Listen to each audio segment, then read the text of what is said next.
Chicken biryani একবার এইভাবে বাড়িতে বানিয়ে দেখুন, এত সুন্দর স্বাদের হয় বলে বোঝাতে পারবো না আপনাদের। শুরু করা যাক রেসিপিটা। প্রথমে কেটে রাখা আলুটার মধ্যে নুন হলুদ দিয়ে ভালো করে মাখিয়ে কড়াইতে সাদা তেল দিয়ে আলুটাকে ভালো করে ভেজে নেব। এরপরে আলুটাকে লাল লাল করে এপাশ ওপাশ ভেজে রেখে আলুটাকে তুলে নেব।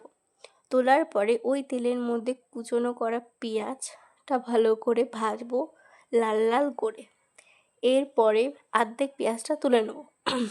তুলে নেওয়ার পরে এবার প্রেসার কুকারে ভেজে রাখা আলুর সঙ্গে নুন, মিষ্টি আতর, জল দিয়ে ভালো করে সেদ্ধ করে নেব। এরপরে নামানোর পরে ওই কড়াইতে যে পেঁয়াজটা থাকবে অর্ধেকটা রেখে দেবো। রাখার পরে পেঁয়াজের মধ্যে একটু জল দিয়ে পেঁয়াজটাকে ভালো করে সেদ্ধ করে নেব।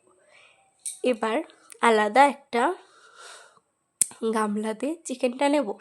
নেওয়ার পরে চিকেনটাকে ম্যারিনেট করব। চিকেনে প্রথমে দেবো হচ্ছে চিকেন, এরপরে হচ্ছে টক দই, আদা বাটা, রসুন বাটা, নুন, হলুদ, লঙ্কার গুঁড়ো, বিরিয়ানি মশলা, গোটা বিরিয়ানি মশলা গুঁড়ো করা, ভালো করে মাখিয়ে তারপরে কিছুক্ষণ রেখে দেবো। রাখার পরে ওই যে তেলটার মধ্যে যে পেঁয়াজটা ভাজতে দিয়েছিলাম জল দিয়ে ফোটাতে, ওই পেঁয়াজটার মধ্যে ম্যারিনেট করা চিকেনটা দিয়ে দেবো। ভালো করে কষিয়ে চিকেনটার থেকে যখন তেল বেরাবে তখন চিকেনটাকে নামিয়ে রাখতে হবে।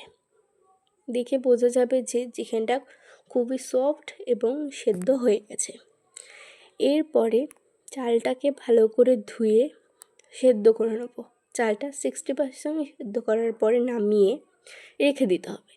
এরপরে একটা হাঁড়িতে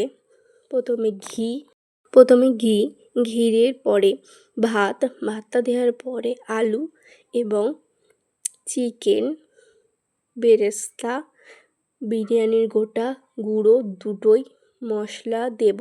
এরপর নুন চিনি দেওয়ার পরে এরকম করে পরপর লেয়ারিং করব। ও তার আগে হচ্ছে দুধের মধ্যে মিষ্টি আতর, কেওড়া জল দিয়ে ভালো করে গুলে ওই দুধটা রাইসের মধ্যে দিতে হবে যাতে বিরিয়ানির গন্ধটা বেরায়। এবার হাঁড়িতে দেওয়ার পরে হাঁড়িটাকে আধ ঘন্টা হিটে রেখে তারপরে একটু কমিয়ে বন্ধ করে দিতে হবে গ্যাসটা। দেওয়ার পরে বিরিয়ানিটাকে নামিয়ে দেখবেন এত সুন্দর খেতে।